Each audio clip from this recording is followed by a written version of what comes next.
Canada পুরো দেশটির ব্যস্ততম নগর হলো টরন্টো, অন্টারিও প্রভিন্সের টরন্টো।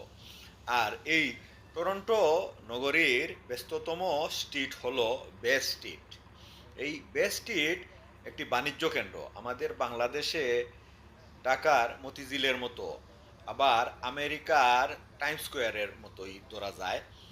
এই স্থানটি খুবই ব্যস্ততম স্থান। এখানে সারা দেশের বাণিজ্য কেন্দ্র, বড় বড় ভবন রয়েছে, আকাশচুয়া ভবন। সবগুলো বাণিজ্যের সদর দপ্তর এখানে, ব্যাংকের সদর দপ্তর, বিমার সদর দপ্তর, এরকম সদর দপ্তর রয়েছে এই দেশটিতে। আর তাই এই বে স্ট্রিট খুবই জনবহুল এলাকা, ব্যস্ততম এলাকা। এই রাতেও দেখুন কত ব্যস্ত এই বে স্ট্রিট। বে স্ট্রিট খুবই সুন্দর।